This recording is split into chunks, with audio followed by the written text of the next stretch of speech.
Sahabat planner yang berbahagia. Assalamualaikum warahmatullahi wabarakatuh. Waalaikumsalam. Hari ini hari yang berbahagia, sangat cerah. Yang hari ini juga kita cukup santai untuk berbicara beberapa hal. Hari ini kita kedatangan seorang tokoh, tapi saya belum sebutkan namanya.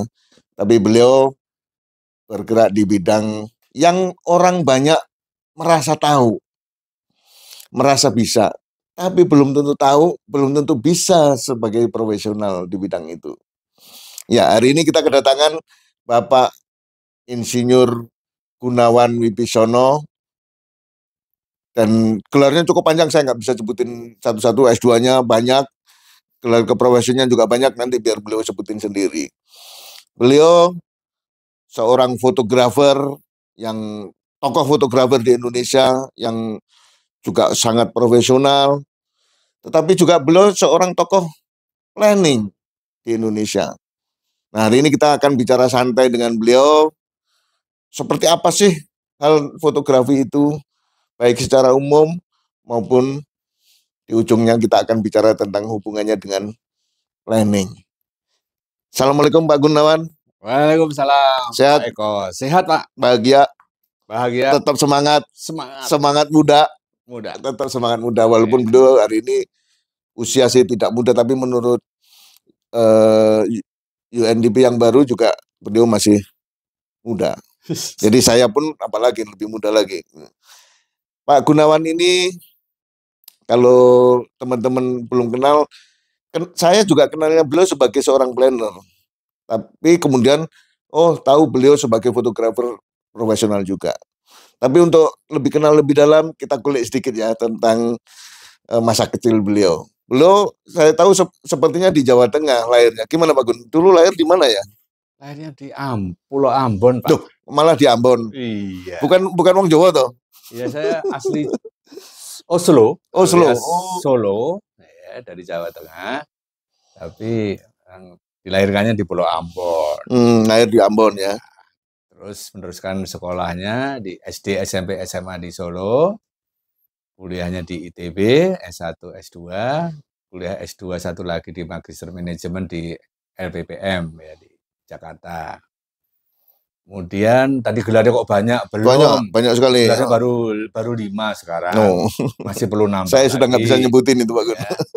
Jadi ada MSP, MS, LRPS, PSE, itu gelar-gelar dalam bidang fotografi ya, LRPS, PSE. Nah, jadi terus terang gelar itu ya sebagai pengakuan, tapi yang terpenting adalah karya. Ya. Yang kita harus kejar terus ya. Jadi tidak mengejar gelar tapi juga harus terus berkarya. Sampai sekarang saya melakukan kegiatan 2 profesi ini sebagai perencana wilayah dan kota, sekaligus juga sebagai fotografer ya, sebagai juri, sebagai narasumber, sebagai macam-macam, pemotret juga masih ya, macam-macam saya kerjakan. Itu yang saya lakukan sekarang di usia yang 67 tahun. 67 tapi tahun. Masih berjiwa muda. Harus tetap semangat Pak Gun. Tetap semangat. Ya. Saya atau kami tahunya Pak Gun itu dulu adalah senior kami dari PWK ITB. Dari planologi ITB, dulu kan sebutannya teknik planologi. Masuk tahun 75 Pak Gun ya? Atau ya, tahun berapa? 75 saya masuk ITB, tingkat pertama bersama, dan 76 itu baru penjurusan. Waktu itu ada 3 pilihan, planologi, teknik kimia, atau teknik industri. Tapi saya pilih yang saran pertama itu teknik planologi. Ya. Dan kemudian riwayatnya bagaimana saya bisa terjun. Nah, sekalian itu. Gimana itu ini tahu, sejarahnya? Ya? Nah, ini juga tak terduga ada kepanitiaan peringatan Hari Ibu Kartini di tahun 76 ya, tahun 76. Dan waktu pembentukan panitia saya sebetulnya mengincar posisi si konsumsi ya. Maklum anak kos. Tetapi si konsumsi. Ketua panitianya teman saya sendiri menunjuk saya seksi dokumentasi, seksi yang garing ya, seksi yang kerjanya berat, tanggung jawabnya berat, dan mahasiswa waktu tahun 76 itu belum banyak yang memahami fotografi. Dulu belum model, kamera di HP apa itu belum ada. Jadi kamera masih pakai film seluloid analog namanya, dan masih langka sekali mahasiswa memotret, ya itu ya terus terang aja waktu itu belum ada ya. Nah, karena saya ditunjuk seksi dokumentasi dan hanya punya waktu 1 bulan, mau tidak mau saya harus belajar fotografi, belajar memotret dari berbagai sumber, buku, tanya para pakar, ya, ikut perkumpulan foto, ada Perhimpunan Amatir Foto atau disingkat PAF di Bandung, ya. Nah, itu perkumpulan foto yang tertua di Indonesia. Umurnya udah 100 tahun lebih. Oh, Ya. sudah 100 tahun ya? Dari sejak zaman Belanda, dulu yang PAF. mendirikan orang Belanda, namanya PAF juga, tapi singkatan dari Preanger Amateur Fotografen. Nah, sekarang disingkat PAF lagi, PAF tapi lagi. Perhimpunan Amatir Foto. Foto. Masih ada sampai sekarang, masih aktif dengan berbagai kegiatan. Itu sejarahnya. Kemudian tahun 76 setelah kepanitiaan Hari Kartini tadi berakhir, saya kok merasa tanggung, sudah punya peralatan fotografi, punya buku, punya sedikit kemahiran. Saya teruskan dengan menjadi sebagai fotografer panggilan, motret pengantin. Jadi teman-teman saya mahasiswa Senin Jumat kuliah, saya sama, tapi bedanya Jumat malam, Sabtu dan Minggu saya motret pengantin. Ya, mulai dari Bandung, Tegal, Jakarta, ordernya seluruh wilayah di Jawa Barat dan DKI. Itu saya lakukan biasanya mulai dari midodareni, ya, terus siraman, akad nikah, dan resepsi. Rangkaiannya itu. Rangkaiannya yang harus saya jalani dari sejak tahun 76 sampai hari ini pun kalau masih ada yang mau memanggil saya siap dipanggil. Ya, itulah memang satu bidang pekerjaan yang sangat menarik. Kita bisa punya banyak kawan di mana-mana, dan karya foto kita juga dihargai oleh semua orang. Sampai sekarang. Saya juga bikin iklan, bikin foto untuk kalender tadi, bikin foto untuk proyek-proyek, ya. Itu juga kurator buku, ya, ada buku fotografi, kayak karya Pak Eko Purwono itu juga saya sebagai ketua kuratornya. Oh, kuratornya. Beliau dosen arsitek ITB, hobi fotografi, karya fotonya bagus-bagus, ada ratusan, dan waktu beliau pensiun, bikin fotobook namanya, dan saya ditunjuk sebagai ketua kurator, ya, membawai beberapa kurator, memilih ratusan foto menjadi hanya 80 foto saja, jadikan buku. Dari 80 dipilih lagi ke 40 foto untuk dipamerkan di galeri di Arsitek ITB. Dan ada workshopnya juga. Jadi itu yang saya lakukan. Kemudian buku tahunan SMP Taruna Bakti, saya juga yang bikin. Sekarang juga pernah ngajar di mana-mana, di 30 perguruan tinggi negeri dan swasta. Saya ngajar fotografi untuk berbagai bidang. Ya, keperluan ada DKV, ada arsitek, ada sipil, ada teknik geografi, geodesi, dan sebagainya. Itu saya lakukan. Termasuk teknik lingkungan juga ada. Ya, pokoknya semua permintaan tentang fotografi dan kebutuhannya untuk berbagai keperluan, itu saya sebagai narasumbernya, sebagai pengajarnya. Itu Pak Eko. Ya, kalau ngelihat tadi disampaikan itu sepertinya kejadian menjadi seorang fotografer ini bukan diniatin ya, tetapi karena penugasan atau karena kecelakaan ini sebenarnya. Iya, mungkin. Jadi seperti ya, kecelakaan yang membawa hikmah. Iya, gitu ya. Betul. Jadi dalam hidup ini, ya, kalau kita mendapat suatu tugas yang belum pernah kita lakukan, itu pesan saya jangan ditolak. Justru harus diterima dan siapkan dirimu. Para planner, ya, pengen maju. Kalau enggak begitu kita susah maju. Ya, apapun tawaran itu, kalau memang kita siapkan dengan baik, tentu hasilnya juga akan baik juga. Ya. Kita harus mau belajar. Sampai kapanpun saya masih rajin mengikuti webinar. Dalam sebulan bisa 60 kali webinar saya ikut. Terutama webinar fotografi. Kalau ada workshop, yang luring, semua saya ikuti. Ya. Jangan pernah berhenti. buku-buku fotografi juga begitu, terus berkembang, ada yang terbaru, saya ikuti terus ya. Jadi itu sangat menarik buat saya, hidup kita jadi lebih bermakna dan lebih berarti, lebih bermanfaat untuk banyak orang dan kita tidak bosan ya. Kita selalu ada hal-hal baru. Itu yang apalagi digital ini sekarang yang terbaru isunya adalah artificial intelligence AI itu. Nah, foto-foto itu yang kemarin di waktu ulang tahun PAF juga dibicarakan. Jadi terus berkembang. Dulu nggak ada zaman saya kita mau foto-foto AI itu ya. Tapi sekarang udah zamannya sudah berubah. Digital aja tidak cukup, tapi sudah mengarah kepada artificial intelligence. Ya, oke Pak Gun. Kembali ke masa lalu Pak Gun ini. Pada tahun 76 itu kan fotografi ini juga sesuatu yang masih belum banyak diketahui orang ya. Kamera juga masih kamera, belum ada ini smartphone belum ada. Belum ada.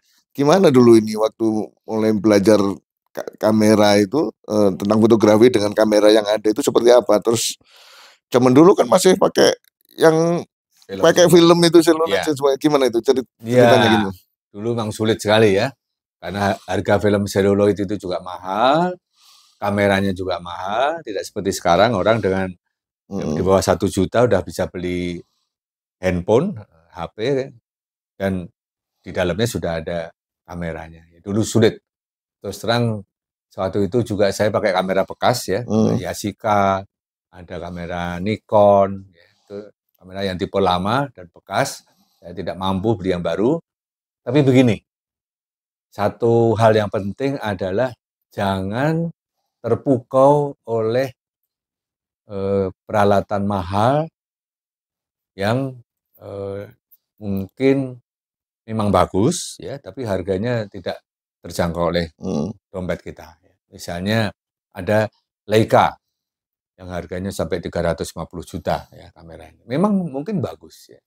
Tapi jangan karena mengejar merek, mengejar produk, terus kita tidak melakukan kegiatan fotografi. Dengan kamera yang sederhana pun, asal kita tahu teorinya, tahu prakteknya, itu kita bisa menghasilkan karya yang bagus. Sudah saya buktikan pada waktu ada workshop dengan sponsor kamera mahal tadi, saya ikut dengan kamera yang murah, ternyata karya saya malah menjadi yang terbaik. Ya. Jadi tanpa bukan karena mahalnya kamera, ternyata justru kamera yang murah pun bisa menghasilkan foto yang bagus. Memang ada keterbatasan soal warna, soal ketajaman, tapi itu tidak menghalangi untuk menghasilkan karya yang bagus. Ya. Karya yang bagus ya nanti seperti apa sih? Itu ada kiat-kiatnya, ada rahasianya. Itu sesi berikut ya Pak Eko. Ya, kalau terkait dengan itu film-film dulu itu yang masih menggunakan seluloid itu gimana dulu waktu Pak Gun kan masih mahasiswa itu? Ya. Gimana itu? Itu rumit kisahnya. Saya punya langganan sebuah toko fotografi di Jalan Braga ya, sekarang udah pindah ya. Nah, mereka yang menjual film itu ada yang dijual dalam bentuk isi 36 ya, 36 jepretan, ada yang jualnya itu dalam bentuk bulk ya, jadi kita motong sendiri. Nah, itu supaya bisa lebih murah ya. Dan setelah kita memotret ada proses pencucian atau developing namanya. Itu pakai obat-obat kimia, ada 3 jenis ya. Nah, itu juga kita beli di toko itu, kita ada cara alatnya, ada cara-caranya, sehingga film itu nanti menjadi film negatif kita sebutnya. Ya, itu cukup rumit, karena sekali kita salah langkah, sudah habis. Ya, jadi film seluloid itu kelemahannya di situ. Kalau kita kamera digital sekarang ini enak sekali, ya, hampir dikata tidak mungkin gagal karena kita bisa langsung lihat hasilnya, bisa motret ulang sampai sepuasnya, sampai dapat hasil yang maksimal. Dulu enggak. Kita pulang dari hunting istilahnya, dalam hati masih teka-teki. Selama belum menghasilkan film negatif atau film atau dicetak ya. Nah, itu kita masih teka-teki. Setelah film negatif pun kalau dicetak masih juga timbul teka-teki. Nanti apakah hasilnya bagus ya atau ada yang kabur? Nah, itu atau gosong semua. Nah, itu contohnya ya. Jadi masa fotografi analog itu memang sangat sulit, ya. Ongkosnya juga besar, membeli film analognya, film seluloidnya, membeli obat-obat kimianya itu, ya, peralatannya, kertas fotonya juga demikian, itu juga mahal. Itu memang zaman itu sudah berakhir, kemudian sekarang sudah zaman digital, tapi juga masih ada kelompok perkumpulan foto yang menggemari film seluloid. Itu masih ada, masih ada ya. walaupun jumlahnya nggak banyak. Usahanya lebih besar sekarang. Di Bandung maupun di Jakarta saya masih temukan orang-orang yang masih mengejar film yang seluloid ya. Dan cetak sendiri di kamar gelap ya. Saya sudah meninggalkan itu karena lebih praktis ke digital. Iya, iya. Itu bedanya. Ya, oke Pak Gun. Masa lalu penuh dengan kenangan. Proyek apa yang dulu pernah Pak Gun dapatkan di awal-awal tahun 76 itu, yang mendapatkan uang, gimana ceritanya itu? Ya, pasti menarik. Ini. Wah, itu yang paling serem atau yang paling menggembirakan ada semua. Ya, saya dapat tugas di tahun 1979. Saya bekerja di PT Duta Citra Design Consult. Ya, ada tugas untuk survei Gua Gudawang. Ini gua di dalam tanah di Kabupaten Bogor. Saya di usia muda, ya, usia saya masih muda sekali, baru 23 tahun ya, pada itu ya. 23 tahun, semangat masuk ke dalam gua, di dalam tanah, motret-motret, ya saya tidak ada perasaan apa-apa. Tapi seminggu kemudian, ternyata di dalam gua itu ada wisatawan yang digigit ular tanah dan wafat. Wah, ini gua yang berbahaya sekali, ternyata. Untung waktu saya survei dengan teman saya waktu itu tidak ada kejadian apa-apa. Ular tanah yang berbisa itu tidak mengganggu kami, ya. Tapi ternyata nggak ketemu waktu itu. Ketemu ya, mungkin menghindar malah mungkin ya. Nah, takut sama brewoknya. Jangan-jangan dulu belum brewok. Hati-hati kalau para planner itu survei ke daerah-daerah yang seperti itu. Ya, harus diselidiki dulu, harus tanya ke warga setempat, harus dikawal, jangan sampai jadi korban. Ya. Yang berikutnya. Tapi itu tahun 79 Pak Gun ya. Kalau masih di awal-awal 77, 76 gitu, 77, dapatkan order yang profesional dibayar orang? Ya, salah satunya itu motret pengantin. Motret pengantin, ya. Itu gimana cerita di awal-awal itu?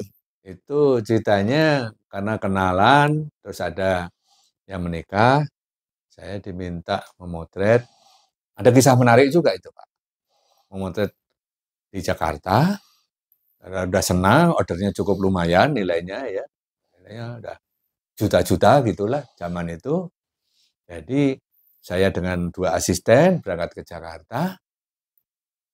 Menjelang akad nikah pagi harinya, pengantinnya kesurupan. Ya, pengantin wanita nih. Pikiran saya, waduh order bisa gagal ini. Karena pengantin kesurupan berarti bisa jadi acara dibatalkan. Bisa ditunda atau dibatalkan. Nah, itu pengantin wanitanya yang kesurupan. Nah, itu aneh sekali kejadiannya di Jakarta ya. Kemudian dipanggilkan para ahli ya untuk mengusir roh jahat ini. Akhirnya dalam waktu 2 jam normal kembali, seperti tidak ada kejadian apa-apa. Dan paginya acara berlangsung normal lagi. Nah, ini yang aneh, kejadian yang dalam sekian puluh kali saya motret pengantin, baru sekali ini mengalami kejadian pengantin wanitanya kesurupan, yang kemungkinan dikirim oleh mantan pacar si pengantin laki-laki yang nggak terima mantan pacarnya menikah dengan wanita lain. Baik Pak Gun, sampai di sini dulu. Sahabat planner yang berbahagia, masih banyak kisah menarik dari perjalanan Pak Gun sebagai fotografer yang juga sebagai planner. Tapi kita akan lanjutkan sebentar lagi. Kita masuk lagi setelah ini. Terima kasih.